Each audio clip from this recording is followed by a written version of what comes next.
Assalamualaikum warahmatullahi wabarakatuh. Nama saya Bula Nurinjani, saya dari kelas 92 dan hari ini saya akan menceritakan kisah inspiratif dari seorang wanita yang bernama Vina Molina. Jadi apakah kalian tahu istilah kuliah salah jurusan? Mungkin itu adalah salah satu kunci kesuksesan yang dialami oleh Vina Molina dari hasil kerja kerasnya dan pantang menyerahnya. Saya harap kisah inspiratif yang saya sampaikan kepada kalian bisa memotivasi kalian yang sedang berkuliah dan merasa salah jurusan. Jadi siapa Vina Molina? Dia adalah seorang konten kreator sekaligus pegawai di Mining Industri Indonesia, salah satu badan usaha negeri di bidang pertambangan. Dan dia sudah cukup terkenal, bisa dilihat dari Instagramnya yang memiliki 1 juta followers dan TikToknya yang memiliki 7,9 followers dan rata-rata pengikutnya adalah generasi muda. Kehidupan wanita ini tidak terlalu mudah. Bisa dilihat saat dia berkuliah dan dia merasa jurusan yang dia ambil tidak sesuai dengan keinginannya, atau bisa kita sebut dengan istilah salah jurusan. Jalanin saja. Seperti yang sudah dikatakan sebelumnya, Vina Molina mengaku bahwa dia merasa salah jurusan. Mengapa? Karena saat dia berkuliah, dia memilih jurusan pertanian, namun saat dia bekerja, dia menjadi jurnalis. Lalu mengapa saat dia berkuliah, dia memilih jurusan pertanian? Tidak bisa dipungkiri, memilih jurusan saat sekolah menengah menjadi hal yang gampang-gampang susah. Karena anak SMA biasanya belum bisa mengukur kemampuan di dalam dirinya dengan baik, maupun yang sudah dilatih ataupun belum. Setelah beberapa saat, Vina Molina baru menyadari bahwa dia salah jurusan. Namun nasi sudah menjadi bubur.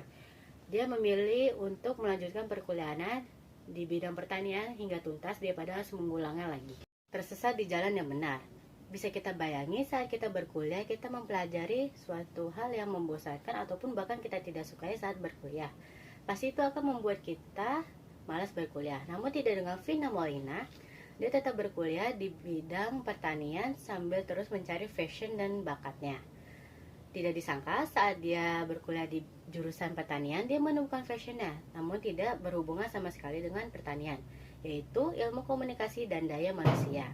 Lama-kelamaan, komunikasi dan public speakingnya meningkat dan cukup bagus, hingga dia membangun press mahasiswa di kampusnya sambil terus menganyam passion barunya, yaitu media dan komunikasi, sambil terus menyelesaikan jurusannya di bidang pertanian. Setelah dia lulus di S1 dan mendapatkan pekerjaan pertamanya yaitu menjadi jurnalis, dia mengikuti suatu ajang perlombaan yang tidak disangka dia memenangkannya. Dan dia mendapatkan biaya untuk S2 dan di jurusan komunikasi sama seperti passionnya. Mungkin ada pengalaman, mungkin kita bisa menggambarkan pengalaman ini dengan suatu istilah, yaitu tersesat di jalan yang benar. Walaupun awalnya Vina Molina tersesat di jurusannya yang pertanian. Dan inspirasi dari kehidupan Vina Molina. Apa yang kita bisa ambil dari pengalaman Vina Molina? Dia berkata bahwa feeding purpose is a journey, yang bisa kita artikan kayak seperti jika kamu menginginkan suatu hal di kemudian hari, kamu harus menjalaninya walaupun perjalanannya sangat berbeda. Seperti Vina yang selalu menjadi sosok seseorang yang ingin tahu semua hal, dan akhirnya dia menemukan passionnya yaitu di bidang komunikasi. Pentingnya mencari minat di perkuliahan penting bagi generasi muda di Indonesia, karena untuk mengetahui potensi dalam dirinya.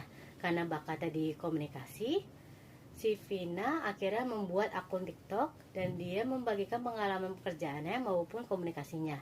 Sampai akhirnya nama Vina dicantumkan di Forbes 30 Under 30 pada tahun 2022. Saat ini, followers Vina hampir mencapai 80 juta followers. Sekitar petik dari perjalanan kehidupannya adalah hidup harus memiliki potensi yang dapat dikembangkan setiap harinya. Fashion dan hobi akan menjadi kombinasi yang bagus untuk mengenal potensi diri sendiri dan selalu mencoba hal baru. Dengan mencoba hal baru dan mengembangkan kemampuan diri sendiri akan menjadi modal yang bagus untuk konsisten dan menjalani kehidupan yang tidak selalu sesuai dengan harapan. Ayo kita selalu positif dan bersemangat dalam menjalani kehidupan sehari-hari. Sekian dari saya. Wassalamualaikum warahmatullahi wabarakatuh.